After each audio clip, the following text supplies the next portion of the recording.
नमस्कार। सुबह के 8 बजने वाले हैं। आपके साथ मैं हूं विद्यानाथ झा। देश और दुनिया की तमाम खबरें सबसे पहले आपको दिखाते हैं बहुत जल्दी से न्यूज 50 में, उसके बाद कुछ खबरें विस्तार से।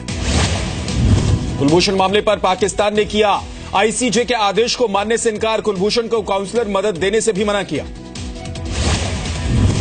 पाकिस्तान के इनकार के बाद कुलभूषण की सुरक्षा पर उठे सवाल। कुछ रक्षा विशेषज्ञों ने जताई किसी अनहोनी की आशंका।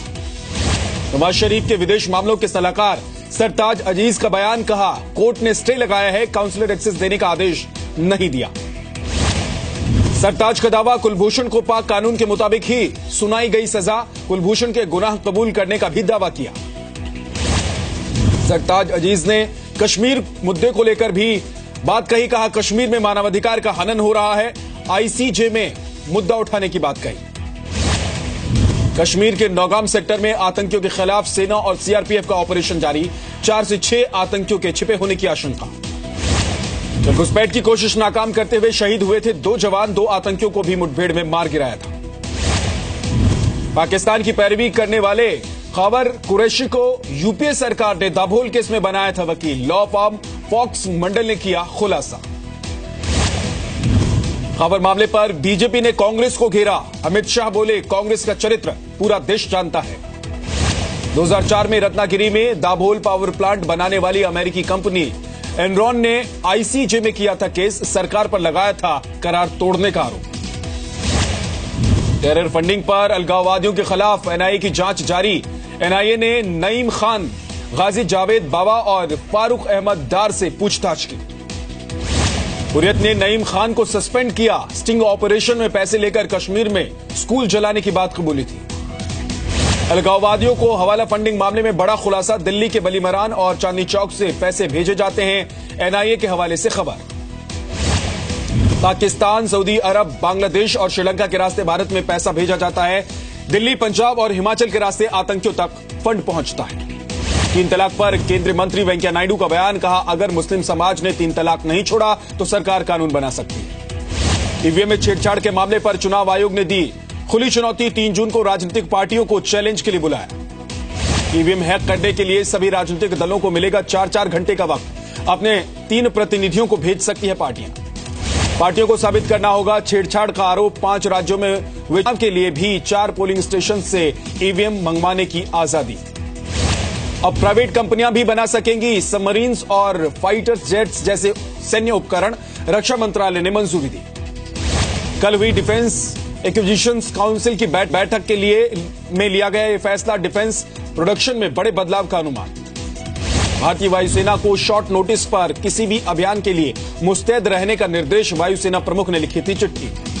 वायुसेना प्रमुख बीएस धनोवा ने 50 दिन पहले लिखी थी चिट्ठी। लिखा था हमारे चारों तरफ खतरा है, बड़ी कार्रवाई के लिए तैयार रहें। कांग्रेस नेता और पूर्व केंद्रीय मंत्री जयराम रमेश ने बोला मोदी सरकार पर हमला। कहा कृषि और ग्रामीण विकास में फिसड्डी रही मोदी सरकार। जयराम रमेश ने कहा मोदी सरकार में नहीं बढ़ी नौकरियां। कहा सरकार की नीति अधिकतम प्रचार और न्यूनतम विचार की है। पूर्व केंद्रीय मंत्री सचिन पायलट ने भी खोला मोदी सरकार के खिलाफ मोर्चा। का प्रचार से कुछ नहीं होता, काम करना जरूरी होता है। राष्ट्रपति तक पहुंचा कलकत्ता हाईकोर्ट के जस्टिस कर्णन का मामला। जस्टिस कर्णन के वकील ने सुप्रीम कोर्ट के फैसले पर रोक लगाने की मांग। राष्ट्रपति ने दी पूर्व प्रधानमंत्री राजीव गांधी को श्रद्धांजलि। पुण्यतिथि पर समाधि स्थल पहुंचे सोनिया, राहुल समेत बड़े कांग्रेस नेता। दिल्ली में 1 करोड़ रुपए के मोबाइल फोन्स की लूट। शनिवार रात बदमाशों ने ट्रक ड्राइवर को अगवा कर की लूट, आरोपी फरार। जीएसटी के सैनिटरी नैपकिन को टैक्स के दायरे से बाहर रखने की मांग की जा रही है। दिल्ली महिला आयोग ने वित्त मंत्री अरुण जेटली को चिट्ठी लिखी। दिल्ली में शातिराना तरीके से लाखों की चोरी। घर में घुसे चोरों ने कुत्ते को खाना खिलाकर कराया चुप। सीसीटीवी में वारदात रिकॉर्ड। महाराष्ट्र के पूर्व सीएम नारायण राणे के बेटे नितेश राणे के खिलाफ केस दर्ज। होटल मालिक को धमकी देने और उगाही का आरोप। मुंबई में 93 साल के वकील पर लगा 22 लाख की ठगी करने का आरोप। बॉम्बे हाई कोर्ट ने जमानत दी लेकिन पैसे कोर्ट में जमा कराने का आदेश दिया। महाराष्ट्र विधानसभा में पास हुए जीएसटी से जुड़े 2 बिल, कंपनसेशन बिल और tax amendment bill Vidhan Parishad में होंगे पेश। मुजफ्फरनगर में रोडवेज बस ने स्कूटी सवार महिला और एक युवक को कुचल दिया। दोनों की मौत हो गई। अस्पताल में हंगामा किया। पुलिस और लोगों के बीच तीखी बहस के बाद हाथापाई। केंद्रीय मंत्री संजीव बालियान ने अस्पताल पहुंचकर मामला शांत कराया। यूपी के बांदा में रोडवेज बस पर हाई टेंशन तार गिरने से 4 लोगों की मौत। घायलों से मिलने ट्रॉमा सेंटर पहुंचे योगी आदित्यनाथ। नोएडा एक्सप्रेसवे पर जेपी बिल्डर के खिलाफ निवेशकों ने किया विरोध प्रदर्शन। जा में 7 साल के एक बच्चे की मौत हो गई। मुरादाबाद में योगी का पंडाल बनाने वाले मैनेजर ने दर्ज कराया केस। बीजेपी सांसद कुंवर सर्वेश पर मारपीट करने का आरोप लगाया। लखनऊ में आईएएस अनुराग तिवारी की संदिग्ध मौत का मामला। एफएसएल की टीम ने घटनास्थल पर रिकंस्ट्रक्ट किया क्राइम सीन। एमपी के डिंडोरी में खाई में गिरी बस हादसे में 4 यात्रियों की मौत, करीब 24 लोग घायल। एमपी के खंडवा में शराब की दुकानों का विरोध। टेंट लगाने की इजाजत नहीं मिलने पर छाता लेकर धरने पर बैठी महिला। ग्वालियर में एड्स के 300 मरीज गायब हो गए हैं। एड्स कंट्रोल सेंटर पर दवाई लेने नहीं जा रहे हैं मरीज। पटना में भाई की मौत के बाद सगे भाई ने किया संपत्ति पर कब्जा। जाली दस्तावेज बनवाकर खुद को भाई का बेटा दिखाया।